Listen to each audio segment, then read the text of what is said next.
नमस्कार मंडळी. तर बघा, आज मी माझी भाकरीची पद्धत तुम्हाला दाखवणार आहे, जेणेकरून काही ताई आहेत त्यांना भाकरी जमत नाही किंवा त्यांची भाकरी फुगत नाही, तर तुम्ही अशा माझ्या पद्धतीने बनवू शकता. पीठ घेऊन मी असं थोडं थोडं पाणी ओतून असा गोळा तयार केला आणि जेवढी मला भाकरी बनवायची आहे तेवढाच दुसरा गोळा घेऊन मी तळ हाताच्या साहाय्याने असा चांगला मळून घेतला, जेणेकरून भाकरी मस्त फुगते आणि मोठीही होते. अशी मऊ बघा, अजून चांगलं मळून घेतलं, एकदम मऊ पीठ तयार झालं आहे. तसं तुम्ही करू शकता. असं छानसा गोळा तयार झाल्यानंतर परातीमध्ये थोडंसं पीठ टाकून मी परत एकदा गोळा तयार केला त्याचा, आणि थोडंसं पीठ टाकल्यानंतर बघा, जेवढा मला हुंडा हवा आहे तेवढंच मी पीठ घेतलं. बाकीचं उरलेलं पीठ असं मी साईडला ठेवून दिलं आणि असं मीडियम आकारचा गोळा तयार झाल्यानंतर मी भाकरी अशी थापून घेतली, जेणेकरून जास्त मोठी पण नाही छोटी पण नाही. दोन्ही हाताच्या साहाय्याने आणखीन मी अशी त्याला मोठी करत गेले, जेणेकरून ती खालीवर जशी होत जाते तशी आणखीन मोठी होत जाते.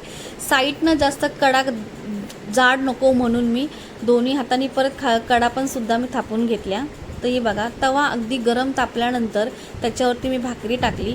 पाणी लगेचच लावायचं नाही, कारण पाणी लगेच लावल्यानंतर ती चिटकून राहते आणि पटकन निघत नाही. थोडीशी वाफ आल्यानंतरच पाणी लावायचं असतं. बघा, इथे वाफ आली आहे आणि मस्त मी परत एकदा पाणी लावल्यानंतरसुद्धा वाफ आल्यावरतीच पलटी केली आहे. उलटण्याच्या साह्याने थोडंसं पाण्यामध्ये बुडवून मी साईडनं कडा अशा सोडून घेतल्या, जेणेकरून चिरा पडत नाहीत किंवा तुटत नाही किंवा फाटत नाही. साईडने मी अशा कडकडेने बघा भाकरी चांगली शेकून घेतली, जेणेकरून कच्ची राहू नये म्हणून. अशा कडकडेने साईडने शेकली की मध्ये पण लगेचच भाजली जाते. बघा, हे छान साईडनी कडेनी पण भाजली आहे आणि मध्ये पण भाजली आहे आणि आपोआप बघा फुगली आहे. कुठे मी तिला हात पण लावला नाही आणि मधूनसुद्धा बघा थोडीशी चीर पडल्याहूनसुद्धा वाफ निघते आहे बाहेर, तरीही ती फुगली आहे.